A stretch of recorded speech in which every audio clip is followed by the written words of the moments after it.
할렐루야.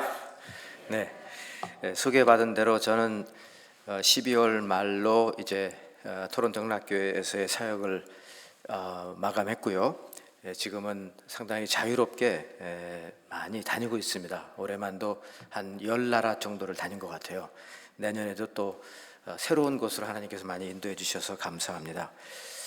저는 요즘 이제 은퇴를 하고 난 다음에 많은 시간을 이제 뒤를 돌아보는 그런 시간을 갖게 되었습니다. 반추하면서 이런 질문을 합니다. 나는 주님께 어떤 열매를 드릴 수 있을까? 그동안 이제 전도사 시절부터 해보니까 거의 40년 목회를 했더라고요. 그러면 과연 그 기간 동안에 하나님께 드릴 만한 열매는 무엇이었을까?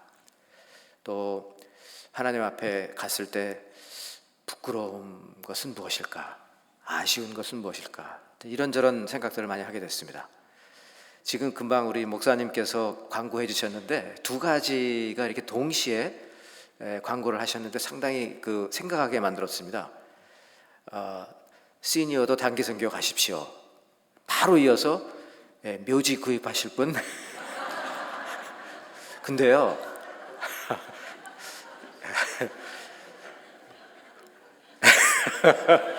근데 생각해보니까 여기에 오묘한 진리가 있다. 어차피 묘지 구입하고 가야 될 사람들인데 뭐 이렇게 튕기는지 몰라요 우리가. 그렇지 않습니까 여러분? 다 이제 우리 묘지를 구입하든 화장을 하든 뭘 하든 어쨌든 다 가야 될 사람들인데 뭐 좀 하라고 그러면 그렇게 안 해요. 그리고 내가 하고 싶은 일만 골라서 합니다. 자, 여러분 어떠십니까? 주님을 위해서 어떤 열매를 준비하고 계십니까? 세월이 참 빨리 지나갑니다. 그래서 우리는 하루하루를 의미 있게 보내야 하는 것입니다. 오늘 전 여러분과 함께 요한복음 15장, 예수님께서 잡히시던 날 밤에 제자들과 마지막으로 나누신 매우 소중한 이야기입니다. 제자들에게 신신당부하시는 내용이죠. 어떻게 보면 마지막이기 때문에 바로 이것을 여러분이 지켜야 된다는 그런 내용입니다. 바로 열매 맺는 삶인데, 저는 오늘 여러분과 함께 우리 크리스찬이, 우리 예수를 따르는 제자들이 반드시 알고 있어야 될 성경적 진리 몇 가지를, 열매 맺는 삶에 대한 중요한 성경적 원리 몇 가지를 나누려고 하는 것입니다. 먼저 화면에 16절 말씀을 올려주시기 바랍니다. 여기 보시면 제일 먼저 우리가 기억해야 될 것은 너희가 나를 택한 것이 아니요 내가 너희를 택하여 세웠나니, 이렇게 되어 있거든요. 그렇다면 우리가 주님을 선택한 것이 아니라 주님께서 우리를 택하셨다는 이 분명한 성경적 원리를 우리가 깨닫고 있어야 하는 것입니다. 여러분, 우리가 지금 믿지 않는 사람들보다 더 명철하고 판단을 잘했기 때문에 우리가 예수 믿기로 작정하고 예수를 따르는 것 아닙니다. 우리 안에 예수님을 믿고 따르겠다는 마음을 주셨기 때문에 따르는 겁니다. 심지어 오늘 아침에도 우리가 교회 안 올 수도 있었습니다. 그래도 교회 가야지. 내가 선택해서 교회 온 것처럼 느껴지지만 사실은 그게 아니고요. 주님께서 우리 안에 주님을 사랑하고 예배드리고 싶다라는 마음을 주셨기 때문에 오늘 이 자리에 온 것입니다. 그래서 여러분 꼭 기억하십시오. 내가 주님을 선택한 것이 아니라 주님께서 나를 선택하셨다는 것입니다. 제가 이제 목회자로서 귀감이 되는 목사님들에 대한 전기를 이제 이렇게 저렇게 읽어보게 됩니다. 그러면서 이런 질문을 하게 돼요. 같은 목회자고 같은 소명을 받았고 신학교를 나와서 열심히 평생 주를 위해서 헌신을 했는데 왜 어떤 분들은 도중에 좀 불명예스럽게 하차하는 분도 있고, 어떤 분들은 그냥 마지못해서 목회를 하는 둥 마는 둥 끝내는 분이 있는가 하면, 어떤 분들은 정말 생명을 다해서 마지막 순간까지, 마지막 숨을 거두는 순간까지 최선을 다해서 주님을 섬기고 사랑하는 분들이 계시다 이겁니다. 그 차이가 뭘까를 생각해 봤어요. 그 차이는 무엇일까? 또 우리 성도의 삶도 마찬가지입니다. 어떤 분은 정말 마지막 순간까지 최선을 다해서 주님을 섬기고 내가 가지고 있는 모든 것이 하나님께로부터 왔다는 것을 알고 최선을 다해서 주님을 사랑하고 섬기다가 가시는 분이 있는가 하면은, 예수는 믿는다고 하는데 도대체 이리 빼고 저리 빼고 신앙이 있는 거야 없는 거야, 이렇게 주위 사람들에게 느낌을 준다 이것입니다. 저는 그래서 이제 존경받는 분들에 대한, 목회자에 대한 책을 좀 읽었습니다. 여러분, 장로교단에서는 누가 그렇게 추앙을 받습니까? 그러면 저는 이제 서울영락교회를 시작하신 한경직 목사님 제일 먼저 떠올라요.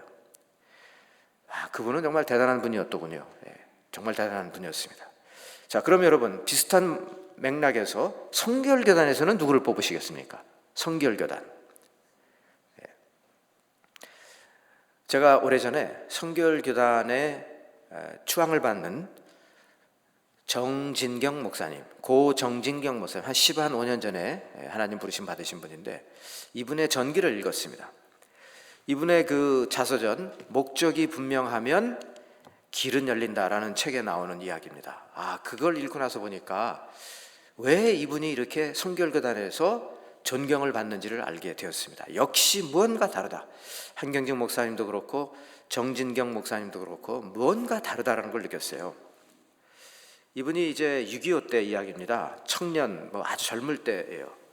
신학교를 졸업하고 전도사가 돼서 이제 교회를 섬기는데, 6.25가 터지면서 공산당원이 이제 마을을 쳐들어온 겁니다. 공산당에게 제일 싫은 제거 목록 제1호는 목회자입니다. 그래서 이 정진경 전도사님을 끌고 산 위에 올라가서 내가 오늘 너를 죽이겠다라고 이제 공산당원이 위협을 하는 겁니다. 이제 총을 머리에 겨누고 하나, 둘, 셋 하는 순간 총알이 그냥 머리를 박살을 내는 그런 아주 아찔한 상황이 눈앞에 펼쳐지게 된 것입니다. 이분이 그 책에 이렇게 씁니다. 눈을 슬며시 감고 생각해 보니까 이제 다시는 볼 수 없는 아내의 얼굴, 또 두고 온 어린 자식을 생각하니까 마음이 미어지더라는 겁니다. 이게 마지막이구나. 사도행전의 스데반의 그 마지막 순교 전 기도처럼 하나님 나의 영혼을 이제 받아주시옵소서, 이런 기도를 아찔하게 드리면서 하나, 둘, 셋을 기다리고 있는데 갑자기 하늘에서 요란한 소리를 내면서 비행기가 왱 하고 날아오기 시작하더라는 겁니다. 순간 이 공산당원이 이게 뭐야 하면서 보니까 미군 비행기가 날아가는 겁니다. 막 화가 나가지고 말입니다. 총으로 탕탕탕 쏘는 거예요. 막 쏘아야 되는데 그 총이 그렇다고 그 비행기가 떨어지겠습니까? 비행기는 이제 지나간 거죠. 숨을 거세게 몰아쉬면서 하면서 막 상기된 그런 그 억양으로 말입니다. 이젠 네 차례다 이놈아 하면서 총을 겨누고 하나, 둘, 셋 하고, 드라마를 많이 보신 분들은 금방 이제 센스가 있으실 거예요. 그죠? 하나, 둘, 셋 하는데 클릭, 클릭, 클릭 이런 소리만 들리더라는 거예요. 공산당원이 화가 나가지고요. 야, 넌 오늘 운이 되게 좋은 놈이다. 빨리 가라 이놈아 하면서 보내더라는 거죠. 근데 정진경 목사님은 평생을 두고두고 그 순간을 잊을 수가 없더라는 겁니다. 하나님, 내 주위에 많은 사람들이 이미 죽었고 나도 그날 불과 1초 사이에 죽을 수 있었던 그 순간이었는데, 하나님 그러면 왜 저를 택해서 살려주셨습니까? 이런 질문을 한 겁니다. 한경직 목사님도 미국에 이제 유학을 오셔서 박사학위를 받고 신학자가 되려고 큰 꿈을 갖고 왔다가 폐병에 걸려가지고 막 피를 토하면서 죽기 전까지 간 거예요. 하나님, 저를 살려주시면 제가 이런 거 다 꿈을 접고 6.25로 전쟁으로 폐허가 된 나라에 돌아가서 다시 교회를 살리고 민족을 살리는데 제가 일조를 하겠습니다. 소원 기도를 드린 거예요. 역시 이렇게 뭔가 죽음의 마지막 순간까지 가서 하나님의 특별한 섭리를 체험한 사람들은요, 이제 그 남은 삶을 함부로 사용하지 않는다는 것입니다. 순간순간이 너무나 귀하다는 겁니다. 전진경 목사님은 신촌 성결교회를 잘 목회를 해서 성결교단에 아주 귀감을 받는 목회자로 남아있고요. 서울신학대학에서 교수로 활동하면서 수많은 목회자들을 배출한 분이시고, 월드비전 이사장을 겸하면서 또 많은 어렵고 힘든 사람들을 도와준 분이고요. 한국교회가 100주년 기념 사업하면서 양화진 이런 걸 만들 때 맨 앞에서 이걸 끌고 나가신 분입니다. 그래서 거의 조카뻘 되는 나이 차이임에도 불구하고 한경직 목사님은 정진경 목사님을 만날 때마다 이런 분이 없다, 대단한 분이다라고 칭찬을 했다고 합니다. 여러분, 이렇게 하나님 앞에 정말 귀하게 쓰임을 받고 간 목회자뿐만 아니라 우리 모든 성도님들은 한 가지 이 공통점이 있어요. 하나님께서 왜 나를 택하셨는지에 대한 깊은 묵상과 함께 거기에 대한 실천이 있었다는 것입니다. 여러분, 우리도 매우 귀한 삶이에요. 하나님이 보실 때 우리 굉장히 귀한 삶입니다. 마음대로 살아서는 안 되는 것이고 순간순간을 정말 값지게 살아야 할 줄 믿습니다. 자, 그러면 첫 번째 성경적 원리는 내가 똑똑하고 잘나서 주님을 택해서 이 길을 가는 것이 아니라 주님께서 나를 택하셨다는 것이고요. 그 깨달음이고, 두 번째는 다시 한번 16절 올려주시기 바랍니다. 너희가 나를 택한 것이 아니요 내가 너희를 택하여 세웠나니 이는 이게 목적 수식어가 있지 않습니까? 이는 너희로 가서 열매를 맺게 하고 또 너희 열매가 항상 있게 하여 내 이름으로 아버지께 무엇을 구하든지 다 받게 하려 함이라, 이렇게 되어 있습니다. 우리를 택하신 이유는 우리가 열매를 맺어야 된다는 것이고요. 근데 그 열매가 20년 전, 30년 전에 내가 뭐 하나 했다고 해서 그 열매 갖고 지금 우리가 자랑할 게 아니라는 거고, 그 열매 믿고 갈 게 아닙니다. 우리가 맺는 열매는 항상 있는 열매라는 것입니다. 이게 뭐지 그러면? 항상 맺는 열매라는 게 도대체 무엇일까? 그리고 그 열매를 항상 맺기 때문에 무엇이든지 아버지의 이름으로 나에게 구하면 내가 주리라. 나와 주님과의 너무나 역동적인 다이나믹 관계를 갖고 지금 살아가고 있는 거예요. 하나님의 뜻을 너무나 잘 알고 있기 때문에 하나님 뜻대로 기도할 때 응답해 주시겠다는 말씀입니다. 그러니까 우리가 지금 그런 열매를 맺고 있는가를 생각해 봐야 합니다. 어제도 제가 세미나 때 말씀을 드렸지만 신앙생활을 이기적으로 하는 사람들은요, 이 진리를 깨닫지 못해요. 내가 지금 예수 믿고 나 구원받았고 이제 나 천국 가는 것만 남았다, 이렇게 생각하는 분들이 너무나 많아요. 안타까워요. 여러분, 우리가 예수 믿고 내가 택함을 받았다는 것을, 내가 구원받았다, 하나님 나를 구원해 주셨다, 이렇게 직결시키고 난 다음에 이제 내가 남은 것은 천국 가는 것만 남았다. 아니, 그러면 당장 불러주시지 왜 여기서 몇십 년을 더 살게 만드십니까? 그렇죠? 왜 여기서 우리가 이 땅에서 살아야 되는지에 대한 분명한 목표가 있어야 되지 않겠습니까? 어제도 말씀드렸지만 선교학자 레슬리 뉴비긴이 말한 게 있습니다. 우리가 택함을 받았다는 것은 특권을 누리기 위해서 나 구원받았네 하면서 나는 구원받은 성대야, 선민의식을 갖고 살아가라는 것이 아니에요. 나를 택하셨다는 얘기는 하나님의 사랑을 열방에게 전하라는 것입니다. 그래서 그 사랑을 열방이 체험하도록 하나님께서 우리를 도구로 택하셨다는 말씀입니다. 그러니까 그리스도 안에서 택함을 받았다는 것은 내가 구원받고 천국 갈 것만 남았다라고 생각하는 것이 아니라 구원받은 게 이제 시작입니다. 열방을 향해서 하나님의 쓰임을 받는, 도구로 쓰임받는 그 일을 하라는 데에 진정한 의미가 담겨져 있습니다. 그래서 하나님께서 이미 이 세상에서 하시는 일에 내가 편입되는 것을 말하는 겁니다. 편입되는 거예요. 우리 시니어 팀이 단기 선교를 가신다는 데가 저도 가봤거든요. 도미니카 공화국의 산토도밍고에서 조금 떨어진 외곽 지역인데 거기가 쓰레기장입니다. 쓰레기장. 쓰레기를 얼마나 갖다 부었는지요. 웬만한 산만큼 높이 쌓였어요. 근데 거기에 피터 킴이라는 선교사님이 거기서 사역을 하시게 됐는데 제가 그분을 2024년 1월 달에 만났거든요. 그분이 그래요. 그 전에도 만난 적이 있지만 그분이 그럽니다. 목사님, 제가 불과 몇 개월 전에도 제가 여기 와서 살 줄 몰랐습니다. 제가 여기 와서 사역을 할 줄 몰랐는데 팬데믹 기간 동안에 여기 있는 사람들이 굶어 죽는다는 소리를 듣고 제가 왔다가 그냥 붙잡혔습니다. 도저히 그냥 난 몰라라고 돌아갈 수가 없더군요.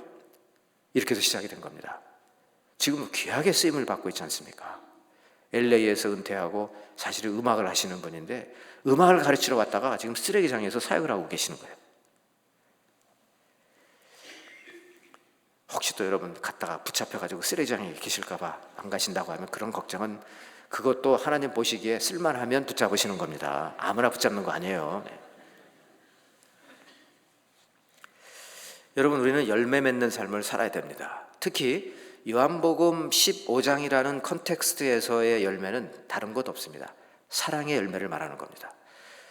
예수님께서 잡히시던 날 밤에, 그러니까 요한복음 13장부터 17장까지 아주 긴 제자들과의 대화를 거기 적어놓았는데, 거기에 중심되는 사상은 최후의 만찬을 하시고 난 다음에 제자들의 발을 씻기시고 난 다음에 내가 너희를 사랑한 것과 같이 너희도 서로 사랑하라.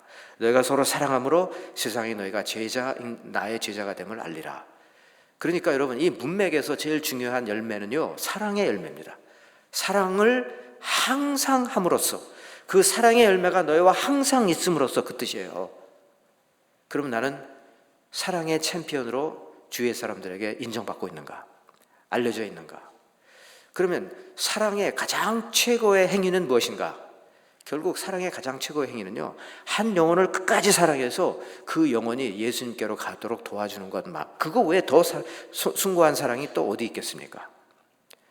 그러니까 여러분, 우리도 내가 뭐 이 나이에 뭘 할 게 있을까 이렇게 생각하지 마시고요, 한 영혼을 뜨겁게 사랑해서 그 영혼을 끝까지 전도해서 한번 주님께로 인도해 보시는 그런 체험을 해보시기를 축원합니다.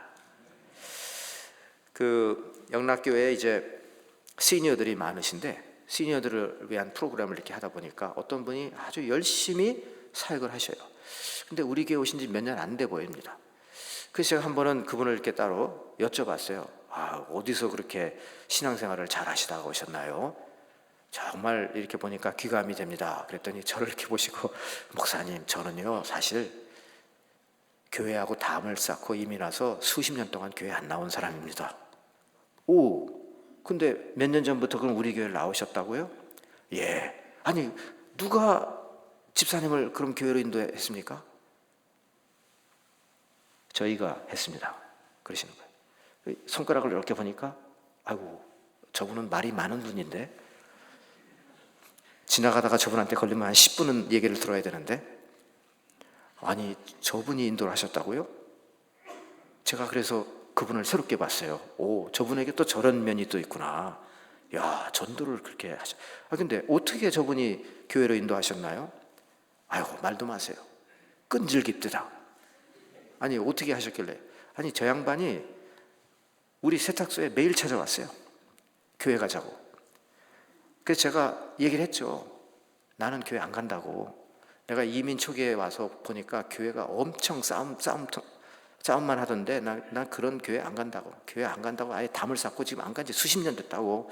그러니까 시간 낭비하지 말고 그만 오라고. 근데 이가 계속 옵디다 그래요. 그래서 제가 그랬습니다. 당신은 내 말귀를 못 알아듣습니까? 결국 그 이는 제 말귀를 못 알아듣더군요.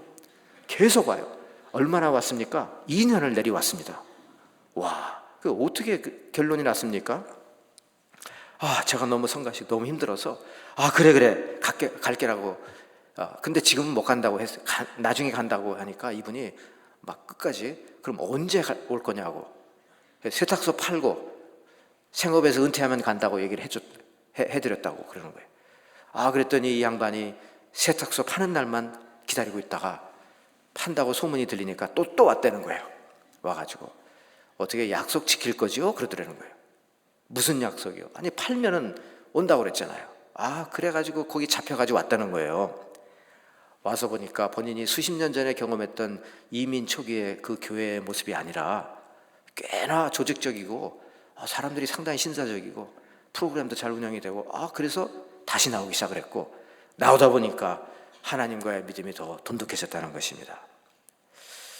저는 그래서 참 그 말이 많으신 그 어르신이 한 분 계신데 그분을 다시 봤다니까요. 이분은 주님 앞에 섰을 때 무슨 열매를 가져왔느냐 물어보시면 제가 이분 다시 주님께로 인도했습니다 라는 분명한 열매가 있다는 것을 제가 생각하니까 귀하게 보였습니다. 여러분, 우리가 난 구원받았다, 난 구원에 확신이 있다, 이제 죽어서 천국 가면 된다, 여러분 이렇게 안일하게 생각하지 마세요. 왜? 그리고 성경을 한번 다시 읽어보세요. 사도 바울이 사도 바울의 그 편지 가운데 보시면요, 우리가 선한 일을 위해서 열매를 맺어야 된다는 말이 얼마나 많이 나오는지 한번 여러분 다시 한번 보세요.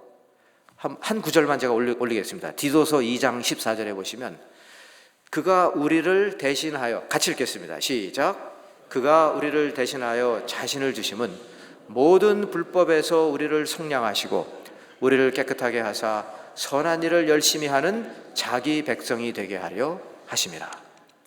자, 보세요. 우리를 대신해서 주님이 십자가에 못 박혀 돌아가셨습니다. 불법에서 우리를 속량하셨다, 우리를 구속하셨다고 그랬습니다. 성령의 임재로, 성령의 역사로 우리를 매일매일 성화시켜주고 계십니다. 깨끗하게 하고 계십니다. 왜? 그 이유는 선한 일을 열심히 하는 자기의 백성으로 만들기 위해서라는 것입니다. 그러니까 여러분, 구원받고 모든 게 끝난 게 아니에요. 구원은 시작이다. 하나님의 선한 백성이 되는 첫 단계라는 것입니다. 꼭 기억하시기 바랍니다. 우리가 예수 믿고 구원받아 천국 가는 것이 신앙의 전부가 아니라, 예수 믿고 구원받은 성도는 지금부터 이 땅에서 주님께서 원하시는 열매 맺는 삶을 살아야 된다는 것입니다. 자, 그러면 이제 세 번째, 마지막 성경적 원리를 요한복음 15장 4절에서 우리가 찾습니다. 내 안에 거하라, 너희 안에 나도 거하리라. 가지가 포도나무에 붙어 있지 아니하면 스스로 열매를 맺을 수 없음 같이 너희도 내 안에 있지 아니하면 그러하리라. 열매를 맺기 위해서는 우리가 주님 안에 거해야 된다는 말씀을 여기서 하십니다. 자, 주님 안에 거한다는 게 무슨 뜻입니까?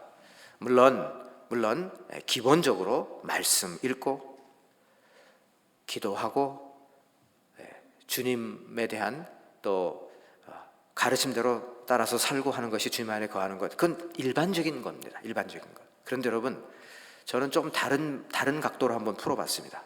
주님 안에 거한다는 게 뭘까? 아침에 일어나서 말씀 읽고 기도했죠.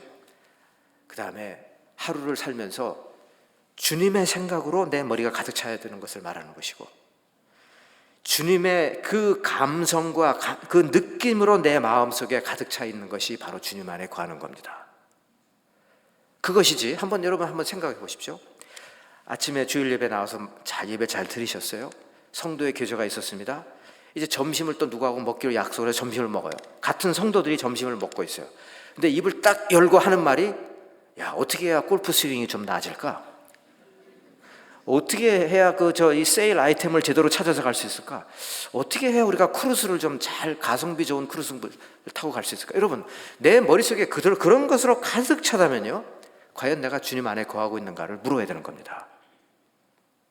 근데 대부분의 성도님들이 보면은 말입니다, 구역 모임인데 교제는 그냥 간단히 다루고 난 다음에 그 다음엔 세상 이야기로 가득 찬 그런 대화가 계속 이어진다는 겁니다. 과연 내가 주님 안에 거하고 있는가 생각을 해봐야 됩니다. 내가 주님의 생각과 멀고 주님의 감성과 상관없는 그런 마음으로 살아간다면 과연 내가 주님 안에 거하고 있다라고 고백할 수 있겠는가? 아니면 구원받았으니까 이제 내가 살고 싶은 대로, 특히 이민와서 열심히 일을 했으니까 이제는 나를 위해서 살 시간이야 라고 생각하면서 내 중심으로 살아갈 것이냐?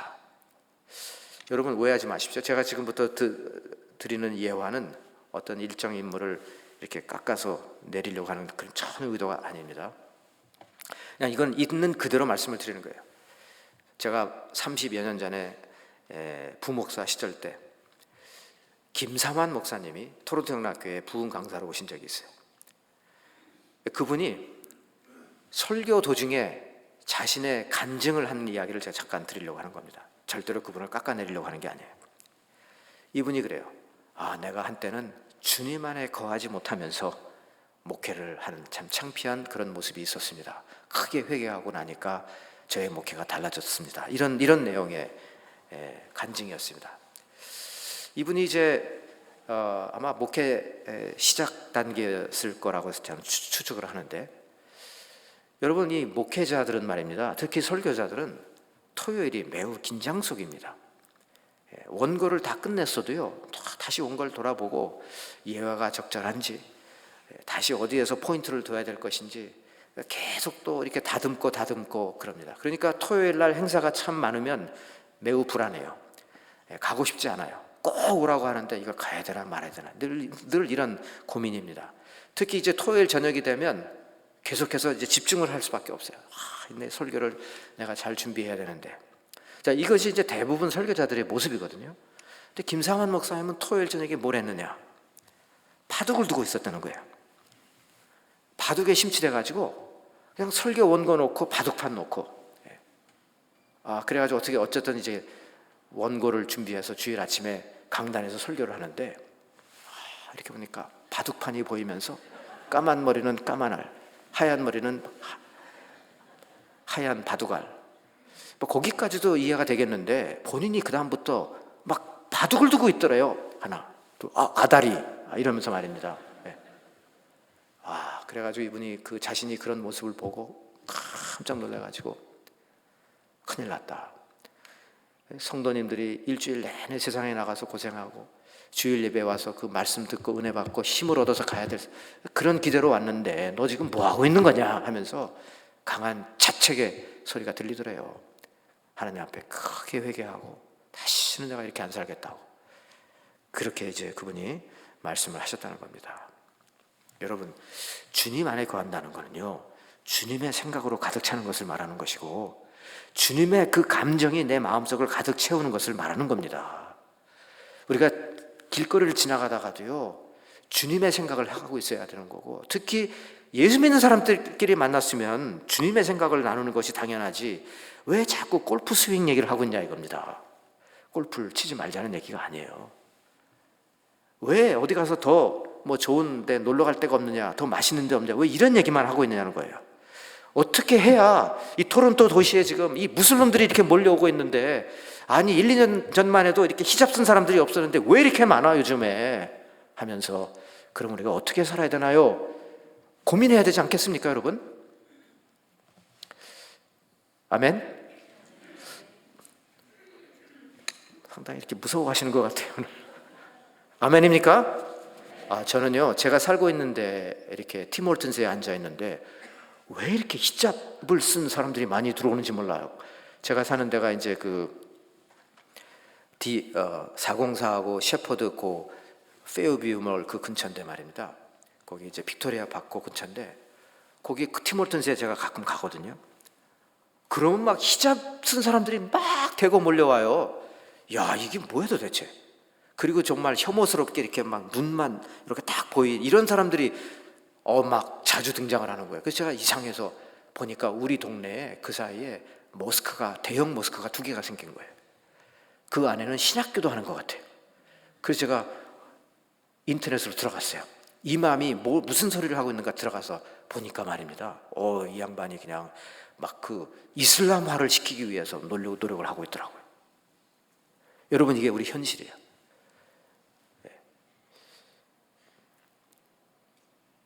그럼 우리 예수 믿는 사람들이 모였을 때 이런 거 놓고 우리가 지금 고민해야 되지 않겠습니까?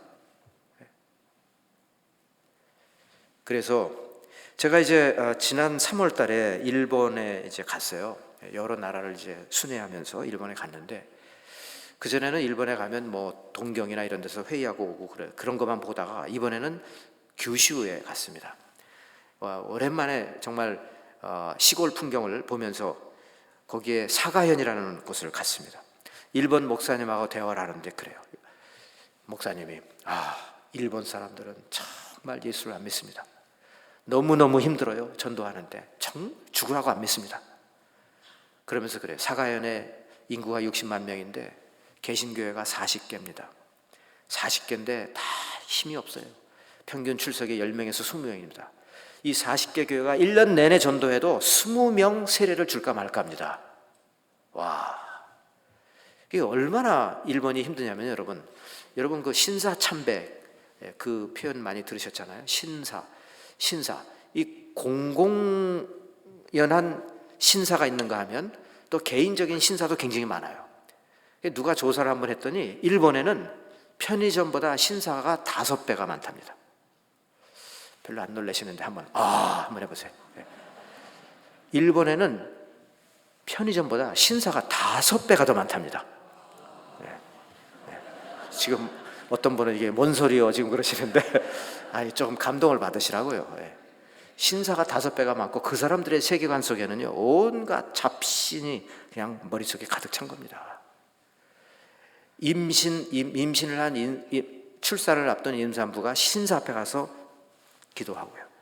직장 인터뷰를 앞둔 사람이 신사 앞에 가서 인터뷰를 하고 있고 그런 거예요. 그런 나라예요. 완전히 거기에 그냥 묶여있는 사람들입니다. 그래서 제가 기차를 타고 사가요를 쭉 지나가니까 집들이 총총총총 있어요. 주님은 이 땅을 바라보시면서 얼마나 답답하시겠습니까? 그렇게 예수를 안 믿는데 얼마나 답답하시겠습니까? 그 사가연의 목사님이 그래요. 내년에도 한 번 좀 더 와주시면 좋겠습니다. 저는 일본말을 못하는데요 상관없습니다. 와서 옆에만 있어주면 힘이 되겠습니다. 그럼 제가 또 올게요. 와서 옆에서 힘이 되어 드리겠습니다. 여러분, 오늘 말씀 이제 정리합니다. 우리가 주님 택한 것이 아니라 주님이 우리를 택하셨다고 그랬어요. 믿으십니까? 택한 이유는 열매를 맺고 그 열매가 너희와 항상 있게 하기 위해서라고 말씀하셨습니다. 믿으십니까? 그 열매를 맺기 위해서는 우리가 주님 안에 거해야 된다고 그랬습니다. 믿으십니까? 주님 안에 거한다는 것은 주님의 생각과 주님의 마음으로 가득 우리의 머리와 우리의 가슴이 채워지는 것을 말하는 겁니다. 약 한 10년 전에 제 사무실에 우리 집사님 한 부부가 찾아오셨어요. 남편 집사님이 그때 한 69세쯤 되셨고 아내 집사님이 한 65세쯤 제가 기억을 해요. 목사님, 최근에 비즈니스를 정리했습니다. 그러셔요. 목사님, 이제 우리는 이민 와서 너무 힘들게 일했고 이제는 손주들 재롱 떠는 거 보면서 이제 남은 삶을 이제 편하게 살 그런 때가 왔습니다. 아유, 축하드립니다. 수고하셨어요. 그런데 목사님, 우리 부부가 아무리 기도를 해도 우리 인생이 이렇게 끝난다고 주님 말씀하지 않네요. 그럼 어떻게 끝나야 돼요? 기도를 하면 할수록 주님께서 우리 부부를 남미로 보내시는 것 같아요. 남미로요? 왜 남미로 가야 돼요? 기도를 하는데요, 주님께서 남미에 가서 그 돈이 없어서 학교 못 가는 애들 위해서 학교를 지어주라고 하시네요. 학교를 지어줘요? 와, 제가 속으로 와. 그러면 저기 집사님, 제가 질문이 하나 있는데요. 두 분은 스페니쉬를 하시나요? 저는 지금도 그 두 분의 그 저를 향하신 그 답을 지금 기억을 잊을 수가 없어요. 저를 이렇게 보시더니 그래요. 목사님, 배우면 되잖아요. 와, 목사님, 배우면 되잖아요. 그래서 그날 이제 제 사무실에서 이 두 분이 저를 설득시키는 거예요. 목사님, 교회에 재정적으로 아무런 부담을 드리고 싶지 않습니다. 그냥 우리가 번 것 가지고 가서 선교할 건데, 그러나 교회에 관심을 받고 싶고 성도님들의 기도를 받고 싶으니까 우리를 자비랑 선교사로 파송해 주세요. 해드려야 되겠더라고요. 장로님들하고 또 논의를 하니까 장로님들도 다 해드려야죠. 파송해드렸어요. 뭘 하시나 봤더니 코스타리카를 가시더라고요. 1년 동안 현지인 집에 살면서 스페니쉬를 배우시는 거예요. 나중에 아니 왜 코스타리카를 가셨나요? 코스타리카의 스페니쉬가 그래도 저 밑에 남미 맨 바닥부터 시작해서 맨 위에까지 한 중간쯤 되는데 이게 거의 표준어가 되어서 스페니쉬를 다 코스타리카 스페니쉬는 사람들이 다 알아듣는다는 거예요. 그러시냐고요.